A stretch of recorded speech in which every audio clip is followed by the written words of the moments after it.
Hi everyone! Welcome back to my little corner of the internet where I talk about whatever I want, but mostly movies and TV.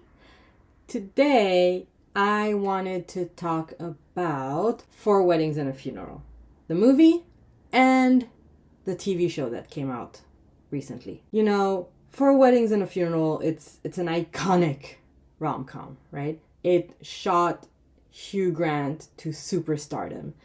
It introduced the world to the bumbling British man as the lead and was just overall a delightful movie. So for those of you who haven't seen it, shame on you. Starting spoiler free, later on I'll let you know when we get into spoiler, okay? Four Weddings and a Funeral is a movie from 1994 and it stars Hugh Grant and Andie MacDowell and tells the story of Charles, played by Grant, who is, as I mentioned, a bumbling, stuttering, shy, young British man who falls in love with Carrie, played by MacDowell, who is a gorgeous, cool American, and basically you get to see how their lives intertwine as Charles attends the weddings of four of his friends and also a funeral. It's a really, really, really sweet movie, and it's really funny, it's full of heart, and has lots of love. You get to see a lot of this group of friends dynamic and their inner workings. It also has that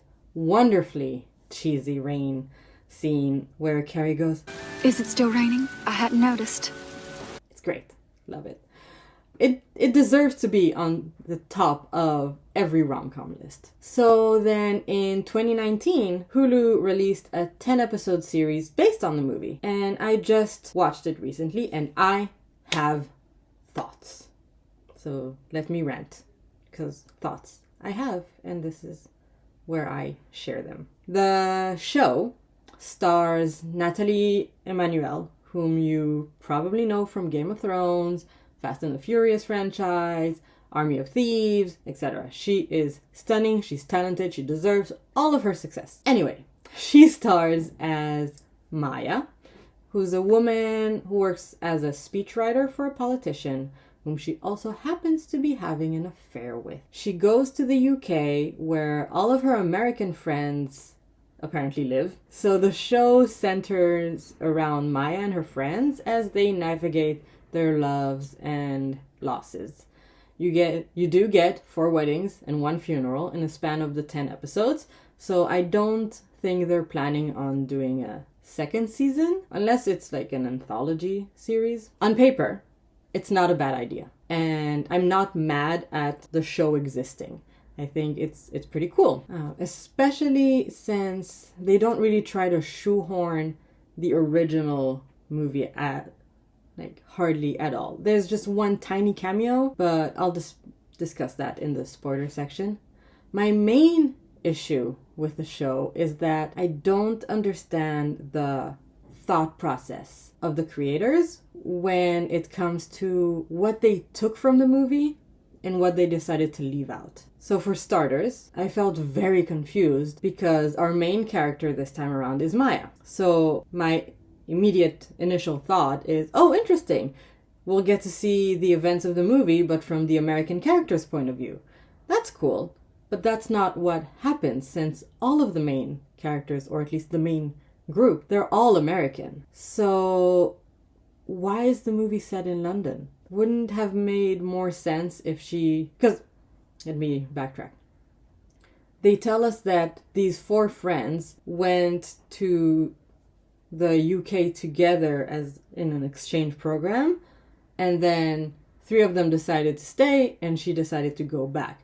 But wouldn't have made more sense if she was an exchange student, the same, but all of her friends were British and then unfortunately she had to leave? Like, that would make a lot more sense as to why she's in New York and they're all in London. So that's point 1 that they decided to change.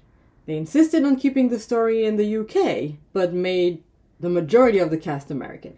Very odd choice, I don't understand it. My second point, or issue, if you will, was the shift in perspective.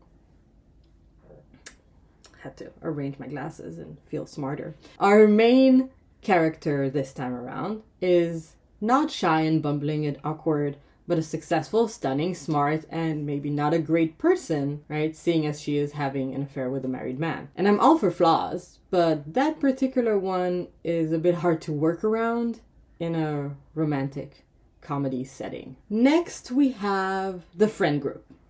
In the original movie, the group was economically diverse and sexually diverse, not really racially diverse. It's a very white movie, okay? Charles and Scarlett are roommates in a small flat, while others have their own freaking castles. Right? So you have quite the disparity. We have Fiona, who's extremely posh and passive-aggressive and only wears black, and Gareth and Matthew are the gays, etc. This is something that the show kept and actually expanded on in terms of ethnic diversity, which I am pleased about, right? We have more colors, yay! We have Maya, who's black, we have Craig also, and then a bunch of Pakistani characters as well. So it's a really nice mix of colors, and interestingly enough, they did keep a lot of the characteristics of the people in the movie. So we also have like an older gay and a younger gay, and a very posh and passive-aggressive woman, and a bumbling, awkward, dorky man. So all of the, I guess, bits and pieces are there. But I have to say that the role of said bumbling, awkward, dorky man, don't drink every time I say this, by the way. Just stay hydrated, but so drink water. His role, like, it doesn't work well with an American guy. Or maybe it's because he comes off as more of a Ross from Friends instead of a Charles from Four Weddings. It wasn't great. I really dislike Ross and Friends. I did not get the appeal at all. It's also interesting to see which scenes they decided to give a nod to.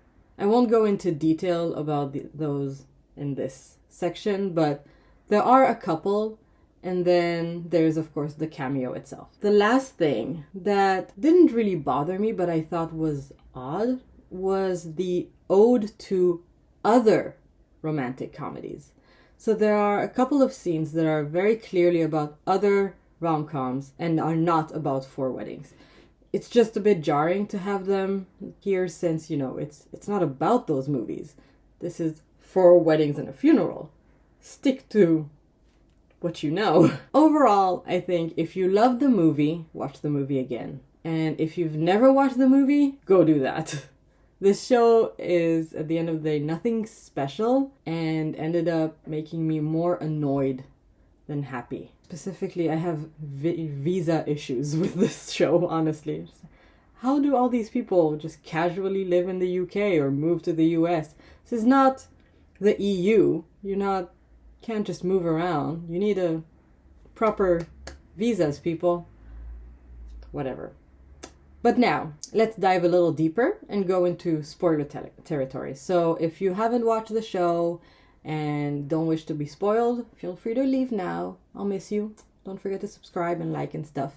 But if you do want to be spoiled or don't care to watch the show and just want me to ramble on about it, keep watching. You have been warned. Spoilers ahead. Boom, boom, boom.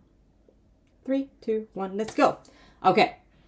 Now that it's only us cool kids, let's chat. First and foremost, I think that it was a good idea to recreate the Rain confession, right? It could have been done much better and more accurately, but because it was done between Maya and Duffy, it felt off. Since it's obvious that they weren't the endgame couple, it wasn't as satisfying as the Rain scene in the original movie. It felt half-assed. Because when you think, how cute would it have been if it was Maya and Cash, right? It would have been really satisfying because it's the big showdown. Well, not a showdown. It's the grand finale, right? It's what you're waiting for. The climax of the movie, if you will. And they show it in like episode 3 or 4. I don't even remember. The second scene that they decided to give a nod to was the getting up late to the wedding one, which was an odd choice. Like, why that one? I guess you can say that, Cash rejecting Ainsley was reminiscent of Charles rejecting Henrietta at the altar. Do you consider that one a nod? I'm not sure. Honestly, I feel that the Love Actually card confession scenes stole the nods to rom-coms. Like, not one scene with it, but two? It's not a show based on Love Actually, which I think would actually be cute. Love Actually could actually. Anyway, then there's the fact that most of the movie is set in Notting Hill, which is another nod to a different movie. Ainsley's birthday party, has everyone dressed as characters from their own favorite romantic comedies. So you have a whole slew of other rom-coms showing up. It's just so many other movies show up in a show that's based on just the one movie. It felt like they didn't trust the material that they based their show on. Maybe they thought it was too weak, but at that point, why do it? One thing that I thought was interesting, or not interesting, but maybe an odd choice, was the fake out or the tease about who was going to die. They heavily insinuated that it was going to be Cash's father because he had to watch his health and then he collapsed, and it's like, and he's a very, very charming, friendly guy, so you know it would break your heart if he died. So I wonder how necessary that was, since he's not the one that ended up dying. Like, would the show have been completely ruined if they didn't allude to the fact that someone may die and instead just had Gemma's husband die out of nowhere? I guess they tried to emphasize Cash's feelings of being trapped, but it felt very jarring. They were pulling our strings one way and ended up tugging the other ones, or ripping the rug from under our feet. Thinking about Cash, and all the characters really, none of them were particularly interesting. Ainsley was basically just a trust fund kid.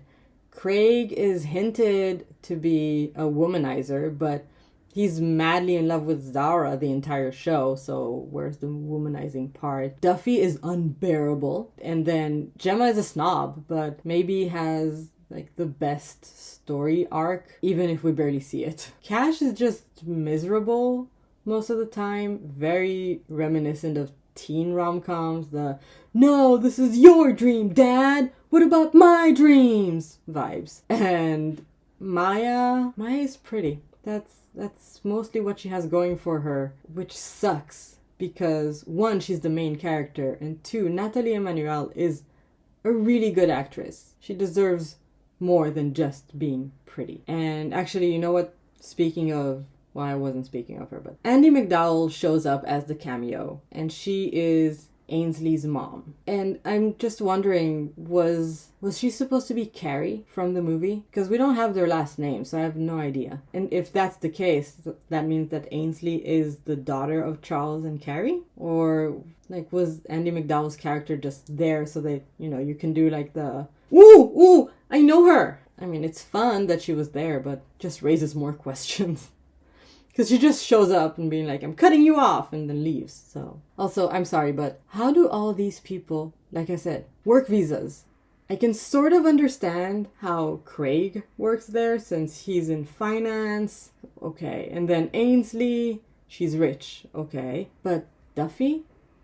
What fancy private school, I guess it's the UK, so public school, hires an American failed author to teach Latin? Do they not have Latin teachers in the entirety of the UK? If he was a great teacher, maybe, but they make it a point to show that he's not that great. How did you get that job, sir? Inquiring minds would like to know.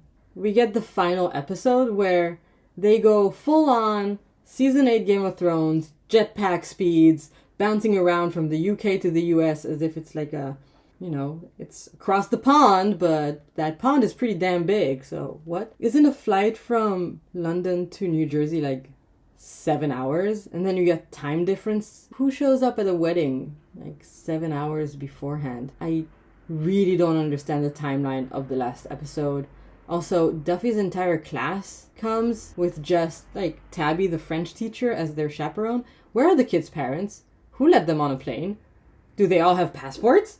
Okay. I wish they'd kept more of the spirit of the original, and if they wanted to have a female lead, it would have been cool to see it from a Carrie's perspective. It didn't have to be Carrie herself, But I think you still get the story of two people destined to be together, but missing their chances while still keeping a lot of the original points.